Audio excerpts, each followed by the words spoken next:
집사님, 전에 섬기던 교회에선 찬양대 찬양 끝나면 성도들이 박수치고 그랬나요? 그러는 교회도 있고 안 그러는 교회도 있었죠. 우리 교회 성도들은 마음으로는 박수치고 싶어도 박수를 안 칩니다. 이유가 자칫 잘했습니다 하고 사람을 높이는 행위가 될까 봐서 안 합니다. 여러분 맞죠? 아무리 찬양자라도 음악회가 아니기 때문에 우리는 그렇게 하지 않습니다. 못해서 안 하는 거 아닙니다. 할 줄 몰라서 안 하는 거 아닙니다. 지난 주말 브라질에서는, 우리나라와 정반대편에 있는 브라질에서는 월드컵 축제가 시작이 됐습니다. 예년 같으면 우리나라도 열기가 들썩들썩할 터인데 올해는 거의 월드컵 분위기가 느껴지지 않은 것이 우리나라의 세월호 참사 여파가 아닐까, 이런 생각을 하게 됩니다. 우리에게는 월드컵 열기가 별로 없지만 지금 전 세계인들은 축구 선수들이 차는 공 하나하나에 들썩들썩하는 분위기입니다. 지금까지 경기에서 단연 화제가 된 것은 스페인과 어딥니까? 네덜란드의 경기. 단연 브라질과 더불어 우승을 다투리라고 생각, 아직도 모르겠습니다만 스페인이 네덜란드에게 이기지 않을까 이렇게 생각했지만 결과는 5대1로 졌습니다. 해설자들은 스페인 골키퍼의 실수를 많이 지적을 하고 있습니다. 허둥지둥 하다가 공을 놓치고 문전을 비워두게 되었다, 이렇게 얘기를 합니다. 골키퍼의 역할이 뭡니까? 골문으로 들어오는 상대방의 공을 막아내는 것이죠. 골문을 지키다가 그걸 막기만 하면은 골키퍼 역할은 다 하는 겁니다. 그런데 골키퍼가 아니면서도 문에 딱 버티고 서서 열어야 될 문을 닫고 서 있는 사람들이 있습니다. 열고 안내하고 사람들이 잘 들어가도록 해야 될 문을 오히려 문을 닫아놓고 가로막는 사람들이 본문에 나타나고 있습니다. 13절 제가 다시 읽어보겠습니다.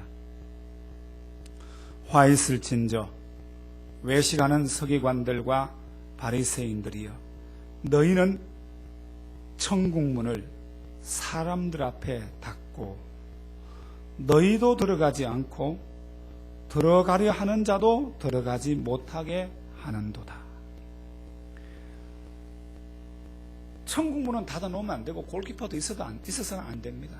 그런데 이 서기관들과 바리새인들이라고 하는 종교 지도자들은 천국문의 앞에 딱 버티고 서서 문을 닫아버리고 사람들을 못 들어가게 하고 자기도 들어가지 못하게 되었다 하는 아주 예수님의 무서운 이 평가가 기록이 되어 있습니다.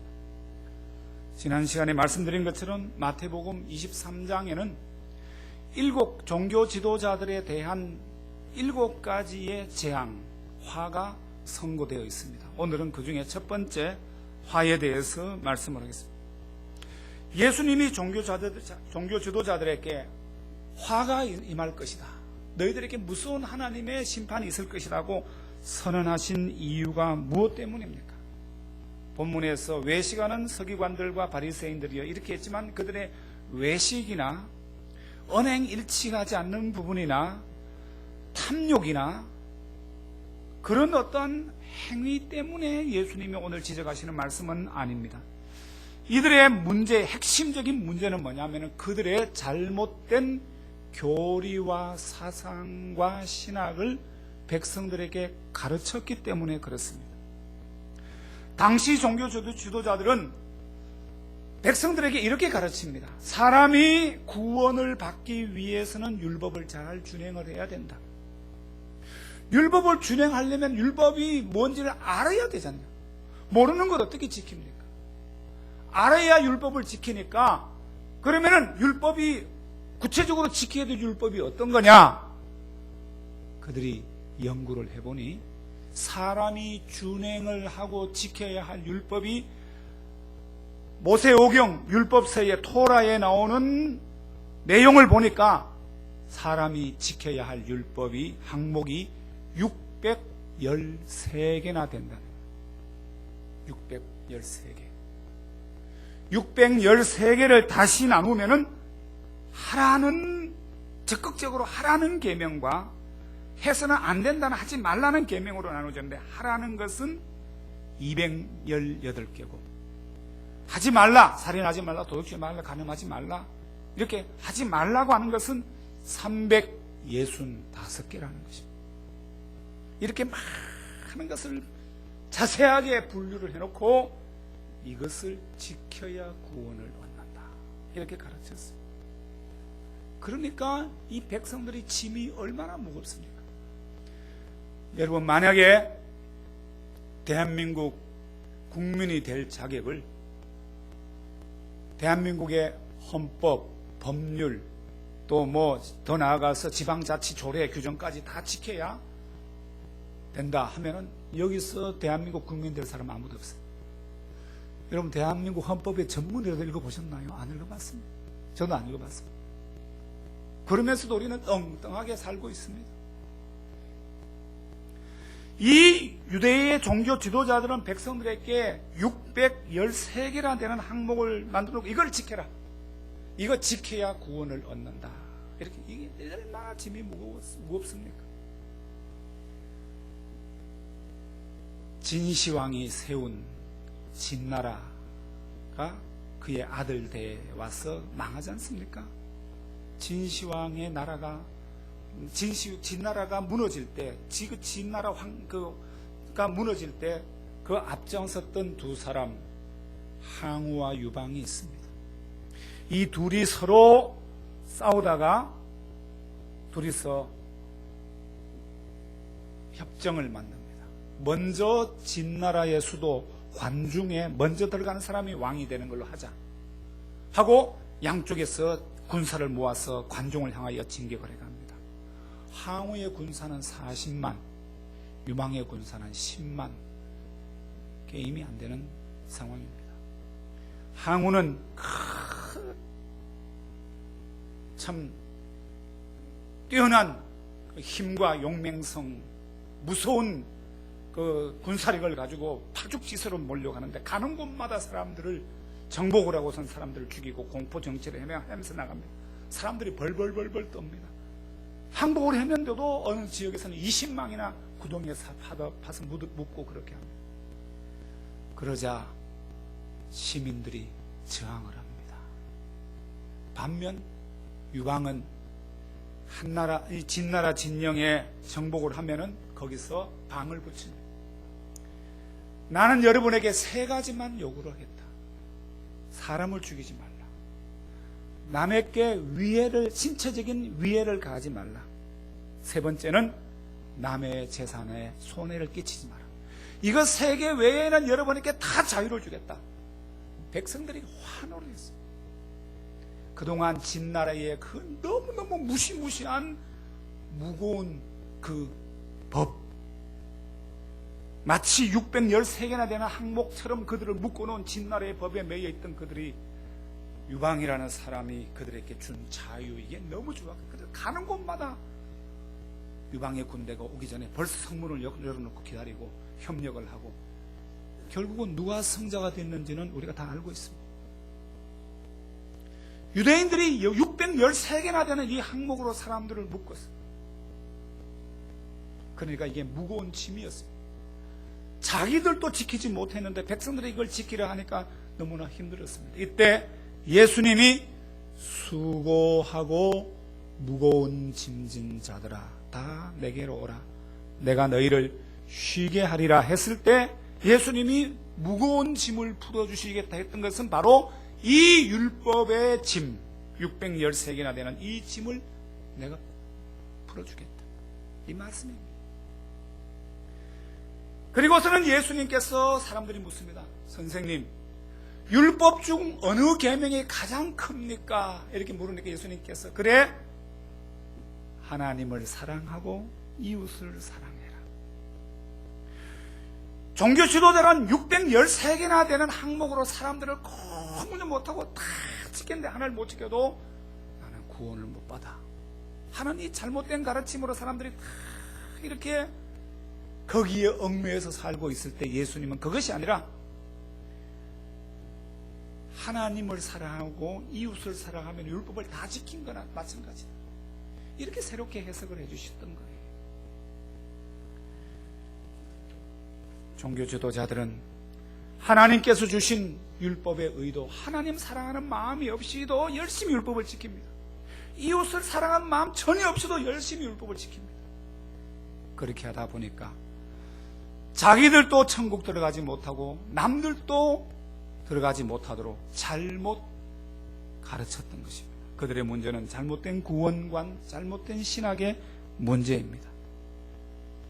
백성들을 잘못된 길로 인도하고 있었던 것입니다. 지금 한국교회에 대한 비난이 수위가 보통이 아닙니다. 지난주에도 어느 교회 장로님이라는 분이 국무총리 후보로 이렇게 되면서 또다시 손가락질이 교회로 또 향하고 있고, 그러니까 참 요즘 어려운 시대입니다.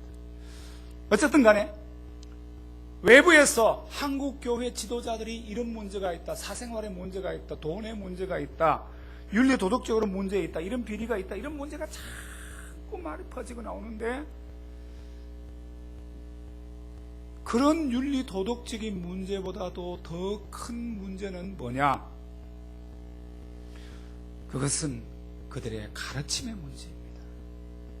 윤리 도덕적으로 문제가 있는 것은 사람들이 상식적으로 판단해서 제가 잘못했다 하면 아예 그냥 그걸로 끝나지만은, 그걸로 뭐 교회 들어오는 길도 전도문도 막히는 걸로 끝나지만은, 잘못된 신학과 가르침으로 백성들을, 성도들을 지도하면은 성도들은 그것이 진리인 양 따르다가 결국은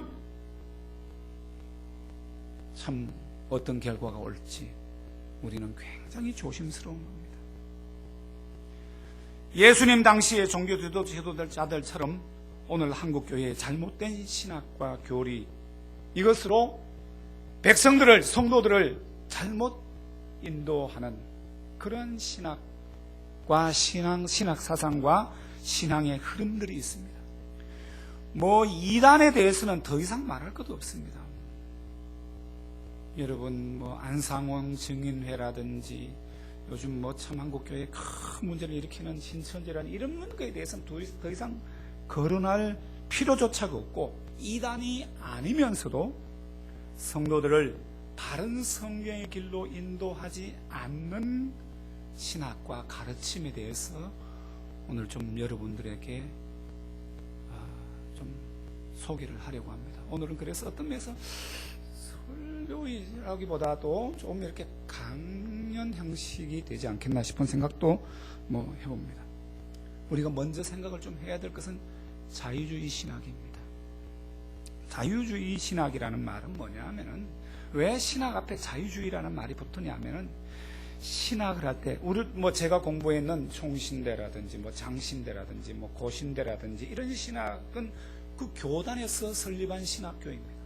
교단에서 설립한 신학교이다 보니까 그 교단의 신학적인 교리적인 입장을 가지고 거기서 신학을 가르치고 이렇습니다. 그러나 자유주의 신학이라고 하는 것은 신학적인 입장이 없이 신학을 연구를, 교단과 교리의 입장이 없이 신학을 그냥 연구를 합니다. 어떤 신학도 좋다, 어떤 것도 좋다 하면서 연구를 합니다. 그러다 보니까 제일 큰 문제는 뭐냐? 성경을 어떻게 봐야 될 것이냐? 성경관의 문제입니다. 성경도 도서관에 가보면 많은 책이 있듯이 그런 책들 중에 하나로 생각을 합니다. 도서관에 있는 책들이 영감된 하나님 말씀이 아니듯이 성경도 영감된 하나님의 말씀으로 보질 않습니다. 읽고서 감동이 되는 거는 이거 특별한 마음의 감동이 오는 것은 내가 교훈으로 받아들이고, 마음으로 이성으로 받아들일 수 없는 부분에 대해서는 거부를 합니다. 자유주의 신학의 가장 큰 문제는 뭐냐면 성경이 성령에 의해서 영감된 하나님의 말씀으로 받아들이지 않는다는 데 있는 것입니다. 그러다 보니까 우리 이성을 통해서 볼 때는 성경에서 받아들일 수 없는 게 처음부터 나옵니다. 태초에 하나님이 천지를 창조하시니라. 받아들일 수 없습니다. 노아의 홍수 받아들일 수 없습니다. 홍해를 모세가 갈랐다는 거, 건넜다는 거 못 받아들입니다. 예수님의 동정녀 탄생도 못 받아들입니다. 부활도 못 받아들입니다. 승천 못 받아들입니다. 여러분, 이게 사실입니다. 자유주의 신학자들은 성경에 나온 기적을 다 받아들이지 않습니다. 그러면 우리 생각에 뭘 믿느냐? 자유주의 신학자들이 믿는 예수는 어떤 예수냐? 자유주의 신학자들은 성경에 나오는 기적이라든지 여러 가지 우리 이성으로 받아들이기 힘든 그런 부분에 대해서는 그것이 사실이 중요한 것이 아니라 의미가 중요하다. 영어로 팩트보다도 미닝이 중요하다. 그건 해석의 문제다. 굉장히 좀 어려운 얘기입니다. 그러니까 이게 사실인지 아닌지는 중요한 것이 아니라 이것이 우리에게 주는 의미가 무엇이냐, 이렇게 접근하는 거예요. 예수님의 부활, 진짜 부활했는지 안 했는지 중요한 것이 아니라 부활이란 뭘 의미하느냐? 불의에 대한 정의의 승리다. 악에 대한 선의 승리다. 뭐 이런 식으로 접근을 자꾸 해석을 자꾸 하는 거예요. 진짜 예수님 부활했는 건 아무런 의미가 없어요. 중요하지 않아요. 그 예수님은 어떤 분이냐?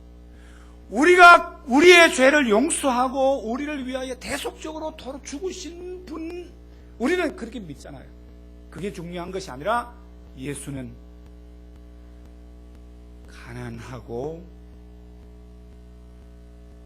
헐벗고 굶주리고 또 병들고 힘든 사람들을 위하여 평생 살다가 정의를 위하여 처형당해 죽은 분이다.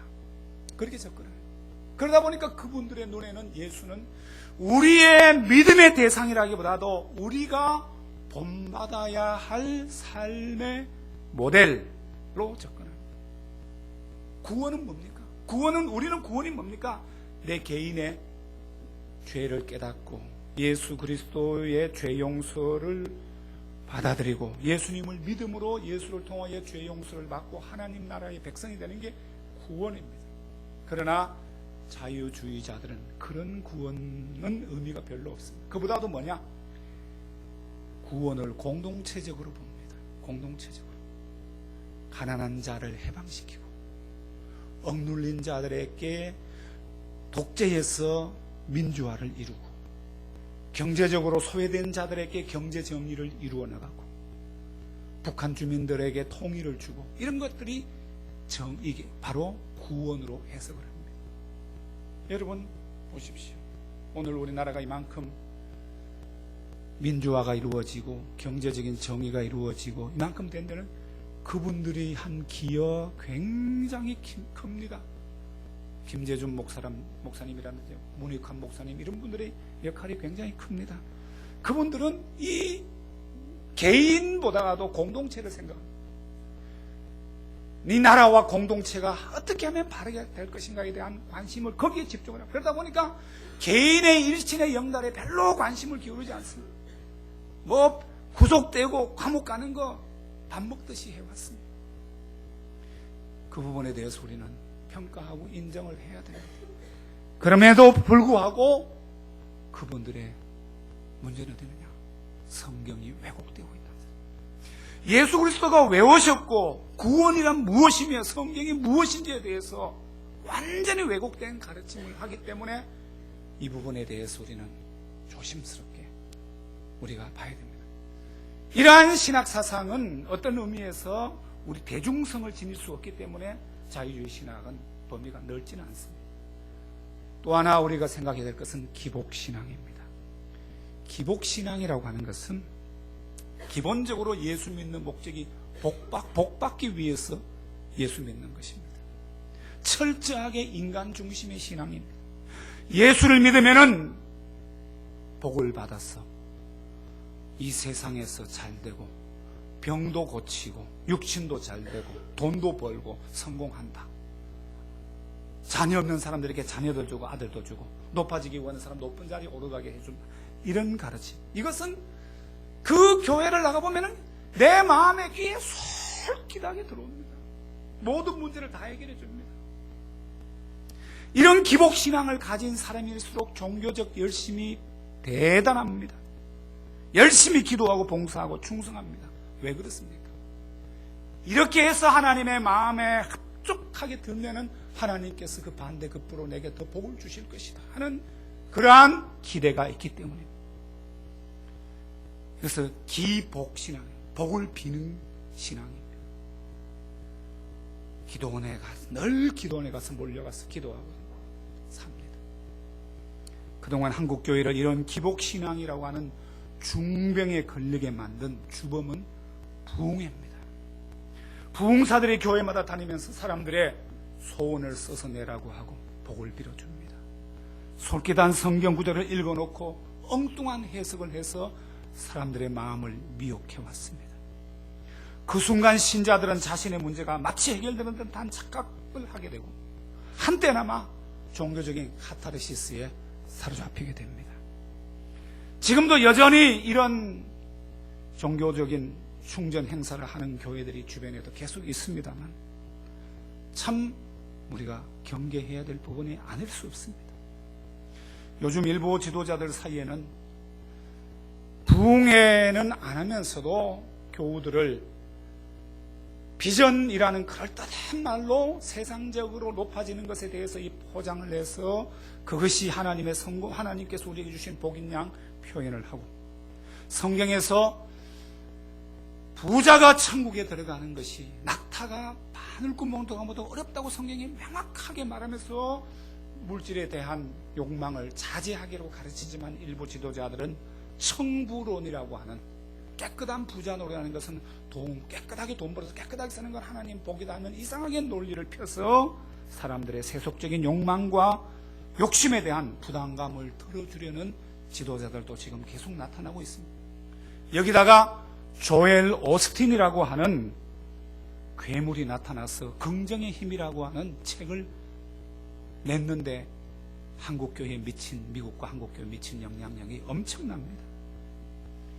하나님 믿으면 항상 좋은 일, 내가 바라는 일, 긍정적인 일만 벌어진다고 하는 성경과 가장 반대쪽의 것을 가르치는 그것이 마치 이게 성경의 가르침인 양 사람들이 거기에 미혹되어 갔습니다.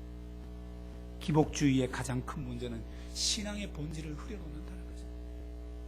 성경은 예수를 믿으면은 예수님께서 나를 따르는 자는 나의 십자가를 지고 따르라, 자기를 부인하라 하면서 우리로 하여금 좁은 길을 가도록 인도를 합니다. 그럼에도 불구하고 이 기복주의는 그것을 무시합니다. 예수를 믿으면은 몇 박자의 축복을 받고 세상에도 잘되고 매세에도 잘되고 현세에서 높아지고 병도 고치고 한다는 이런 잘못된 가르침으로 신자들을 현혹합니다. 여기는 이 기복신앙은 자유주의 신학과 대척점에 서 있습니다. 자유주의 신학의 신학적인 성경관이나 신학이 잘못됐다 하더라도 거기는 공동체가 있습니다.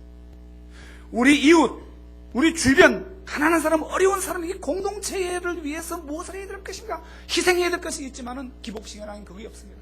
남이 어떻게 되든 내가 잘 되면 되는 철저한 개인주의 신앙이에요. 이 세례를 거의 안 받은 교회가 없다시피 한국교회의 파급력이 큽니다. 세 번째는 또 하나는 신비주의, 은사주의 운동입니다. 이 신비주의, 이 기복신앙과 은사주의, 신비주의는 일란성 쌍둥이입니다. 뗄래야 뗄 수 없는 관계에 있습니다. 기복주의가 물질적인 번영을 약속한다면 은사주의는 주로 질병 문제에 접근을 합니다. 과거에 비해서 우리 경제적 사정이 좋아졌지 않습니까? 먹고 사는 문제가 조금 나아졌지 않습니까? 그럼에도 불구하고 인간에게 있는 질병의 문제는 해결이 안 됩니다.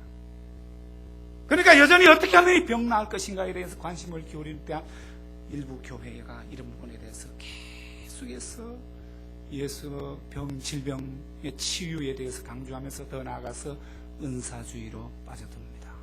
이 은사주의는 미국에서 시작이 돼서 한국에 굉장히 광범위하게 들어왔습니다. 미국에서는 과거에 토론토 블레싱, 빈야드 운동 이런 식으로 해서 한국에 많이 들어왔습니다. 제가 가까이 지내는 어떤 우리 동기자 친구이면서 동기 목사님 한 분이 인천에서 목회를 하는데 참 목회도 신실하게 하고 성품도 온유하고 교회밖에 모르는 분인데 이 빈야드에 빠졌어요. 밤마다 교회 밤에서 은사주의 운동을 벌이고 안수기도를 하고 방언기도하고 난리를 미국에 몇 번 갔다 오고 그렇게 그 후에 교회 문제가 심각하게 있어서 이제는 거기 이제 떠난 걸로 알고 있어요. 몇 년 전에 우리 예사랑교회 이름은 말하지 않겠습니다만 부목으로 지내던 어떤 목사님이 저한테 인사를 하러 왔어요. 우리 교단에 저 송파구에 유명한 어느 교회가 있습니다. 사람들이 많이 몰리는 어느 교회의 부목으로 있는 분인데 인사를 하러 왔어요. 왔는데 보니까 이상해. 은사주의에 완전히 몰입이 돼 있어요. 목사님 정신 차리지. 정신에서 뭘 배웠습니까? 목사님 이게 잘못됐습니까? 야단쳐서 조목조목 얘기를 하니까 제가 그랬던가요? 그럼 무슨 좀 바르게 갈 책을 좀 소개해줘. 신학을 뭘 배우냐 말이죠. 그래서 제가 존 메가더 목사님의 무질서한 은사주의 책을 소개해줬어요. 한 열흘 후에 전화가 왔어요. 목사님 굉장히 도움됐어요. 귀가 그렇게 얇아서 어디 쓰려고 하나? 여러분, 어떤 분이 존 메가더 목사님을 찾아왔어요. 부부가 이혼 직전에 있는 부부가 예수님 목사님께 와서 상담을 하셨어요. 저희가 같이 지냈는데 너무 힘들어서 목사님께 상담을 좀 받고 싶었습니다.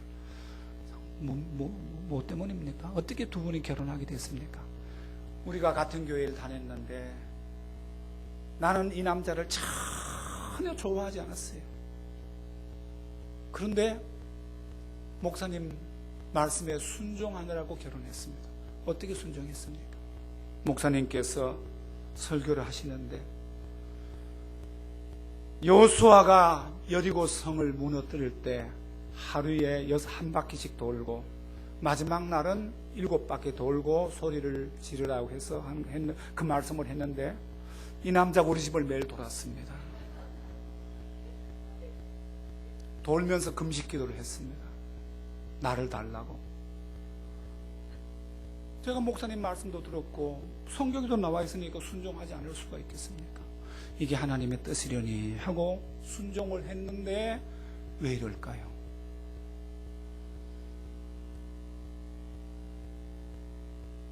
참 성경 해석 참 희한하게 하죠. 강남에 있는 어느 교회가 어떤 좋은 땅이 있어가지고 그 땅에다가 예배당을 짓고 싶어서 교인들을 조를 짜서 돌게 합니다. 땅밟기라고 하는 이름으로. 미신입니다. 이런 식으로 교인들을 잘못된 길로 인도하는 신비주의, 미신화된 교회가 지금 얼마나 많은지 몰라요. 웬만한 선교단체에는 이걸 다 합니다. 어느 지역에 선교를 가기 전에 먼저 선교팀을 보내서 땅받기 일을 먼저 합니다. 참 우리가 굉장히 걱정스러운 그런 현상을 보고 있는 겁니다. 세 번째 우리가 경계해야 될 또 하나의 교회의 흐름이 있는데 제가 알고 있는 어느 교단이 있습니다. 요즘은 많은 그 교단에 많은 변화가 일어났습니다만 몇 년 전까지만 하더라도 이 교단에는 심각한 문제가 있었어요. 이분들은 예수님을 믿으면서도 구약의 가르침을 그대로 준행하는 것이 신앙의 유익이 된다고 생각하고, 예수님 믿으면서도 구약의 율법을 그대로 지키려고 노력을 합니다. 레위기에 나오는 음식 규정을 그대로 지키려고 합니다. 개고기 안 먹는 것은 물론이고 돼지고기도 먹지 않습니다. 돼지고기 먹지 않습니다. 여성들이 생리기간이 되면 교회를 못 오게 합니다. 교회 율법에 부정하다고 얘기하고, 그리고 그 역할을 주로 권사님들이 합니다. 몸에 장애가 입은 사람은 교역자로 안수를 안 합니다. 제사장이 신체적인 정결을 해야 되니까. 이런 식으로 신앙생활을 합니다. 그런데 이분들에게 놀라운 것이 있습니다.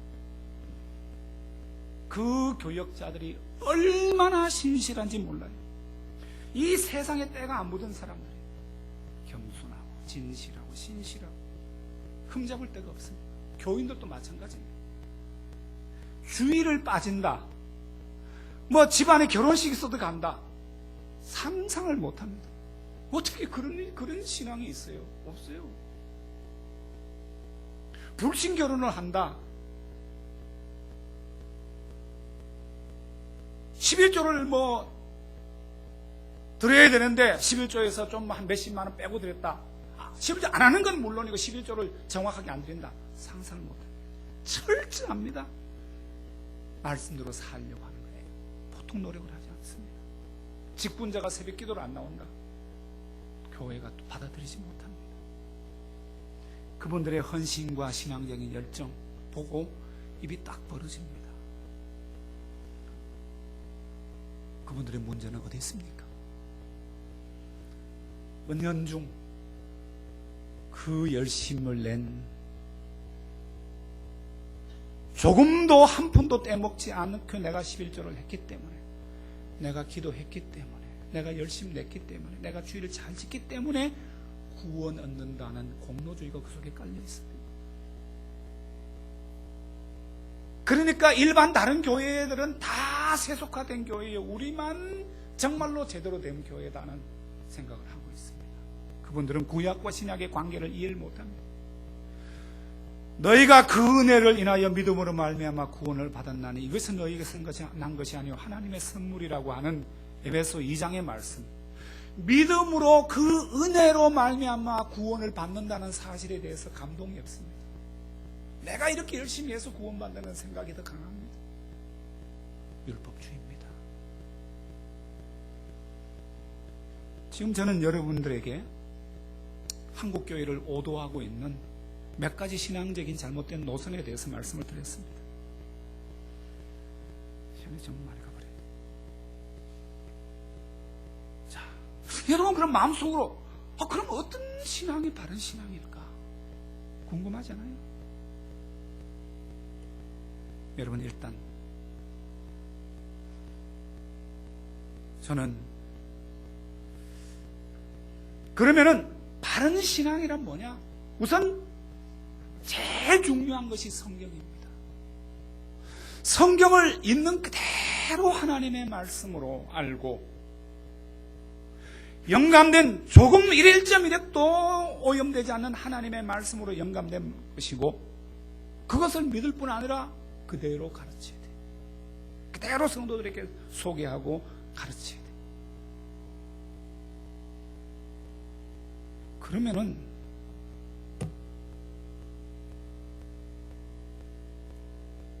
혼탁한 이 시대에 인간 중심이 아닌 하나님을 드러내고 성경을 가장 정확하게 풀어서 사람들에게 소개를 하고 하나님의 영광을 드러내는 그러한 신학사상이 뭘까요? 저는 조금도 망설이지 않고 개혁주의라고 소개하고 싶습니다. 굉장히 생소한 표현이 제가 별로 잘 안 씁니다. 개혁주의란 무엇입니까? 간단하게 소개를 하겠습니다. 마틴 루터가 1000년 동안 중세 로마 교회가 잘못되어진 것에 대한 그 잘못된 신학과 교리에 대한 그 부정과 부패에 대한 개혁의 기치를 들고 루터가 종교개혁을 시작을 했습니다. 그럼에도 불구하고 루터의 신학과 사상에는 캐톨릭 로마 교회적인 요소가 상당히 그 속에 많이 남아 있었어요. 루터에게는. 그가 종교개혁을 시작했음에도 불구하고, 그러자 루터보다가도 26년 늦게 태어난 칼빈이 성경에 있는 그대로 하나님의 말씀, 하나님의 주권, 성경의 절대적인 권위, 인간의 죄성, 하나님의 은혜, 이런 것들을 강조하는 신학을 토대를 만들어 나갑니다. 그래서 칼빈의 신학을, 그의 이름을 따서 칼빈주의 혹은 더 개혁적이라 해서 개혁주의라는 이름이 붙게 된 것입니다. 역사상 개혁주의는 모든 어느 종파를 떠나가지고 다 인정을 하는 것이 하나님의 주권, 인간의 죄성, 인간의 한계, 하나님의 은혜에 의한 구원, 그리고 성경의 영감, 하나님만을 높이는 신학이라는 건 다 공감대가 형성이 되어 있습니다. 그리고 이 개혁주의 신학을 받아들여서 목회에 적용을 해서 성도들로 하여금 성경 중심의 삶을 살도록 가장 역사상 놀라운 꽃을 피우게 했던 공동체를 우리는 16세기 말 10에서 18세기 초까지 약 한 150년간 영국 잉글랜드에서 보게 되는데, 그들을 가리켜서 청교도들이라고 합니다. 청교도들. 요즘 우리 교회에서 청교도들에 대한 책을 읽고 또 소그룹에서 읽고 하는 걸 보고 참 저는 마음이 기쁩니다. 여러분, 장로교, 우리 장로교 신학은 바로 이 칼빈주의, 개혁주의와 청교도의 전통을 이어받은 겁니다. 그런데 불행하게도 장로교의 간판을 걸고 있으면서도 그 설교를 들어보면 자유주의도 있고 기복신앙도 있고 신비주의도 있고 율법주의도 있고 다 들어있습니다. 그렇기 때문에 우리는 잘 분별을 해야 됩니다. 여러분의 영혼을 아무에게나 맡겨서는 안 됩니다. 아무 설교나 듣고 아무나 책이나 읽고 아무 지도자에게 나는 교회를 정하는 원칙이 가까운 교회 무조건 나가, 이런 참 무책임한 표현들을 하는 분들을 보면 정말로 기가 막혀요. 10시간을 차를 몰고서라도 진리를 찾아서 가야 되는 거예요. 여러분이 교회를 결정하기 전에 그 교회 설교자가 어떤 분인지 알아야 됩니다. 그가 어떤 분인지 알려면 어떻게 알아야 됩니까? 뭐든 공부했는 것보다 물론 중요하지만은 그의 설교를 자세히 들어보십시오. 기복신앙인지, 인간의 귀를 즐겁게 하기 위한 번영 설교인지, 자유주의 사상인지, 은사주의인지, 율법주의인지 몇 번 듣다 보면 알게 되는 것입니다. 성경에 기록된 하나님의 말씀을 한 번 읽고서는 세상에 재미있는 얘기나 늘어놓는 사람들이 아닌지, 좁은 길을 부인하고 아니라고 편안한 삶을 가르치는 거짓 선지자가 아닌지, 사람들의 귀여운 마음을 즐겁게 해주는 만담꾼이 아닌지 우리는 분별해내야 됩니다. 그거는 우리가 해야 됩니다. 불행하게도 오늘 지금 우리 시대가 너무 혼탁합니다. 영적으로 혼탁하기 때문에 옥석을 잘 진리를 구분하기 위해서는 성도들이 깨어 있어야 돼요. 여러분들이 말씀으로 잘 깨어야 그것이 보이는 겁니다. 마태복음 7장 16절에 보면 그의 열매로 그들을 알지니라고 있습니다. 성도들이 깨어서 듣는 귀가 열리고 말씀에 대한 분별력이 있어야 이것이 아니구나 하고 진리를 사모하게 되는 것입니다. 진리에 대한 사모심이 없는 사람은 이게 안 보입니다. 그죠? 그러기 위해서는 우리가 제일 먼저 버려야 될 것 중에 하나가 뭡니까? 사람이 많이 모인 곳에는 뭔가 있으리라고 하는 막연한 기대감을 떨치는 데부터 시작이 돼야 돼. 음식점은 사람이 많은 곳 가면 거의 여러분들 모험을 하지 않고 맛이 괜찮습니다. 그러나 교회는 그렇지 않습니다. 사람의 본능을 부추기는 곳일수록 사람이 더 많이 모입니다. 진리는 외로울 수가 있습니다. 좁은 길을 갈 수가 있습니다. 그렇기 때문에 여러분, 하나님의 말씀을 잘 듣고 깨달아서 진리 위에 서는 은혜가 있게 되기를 축원합니다. 아버지 하나님,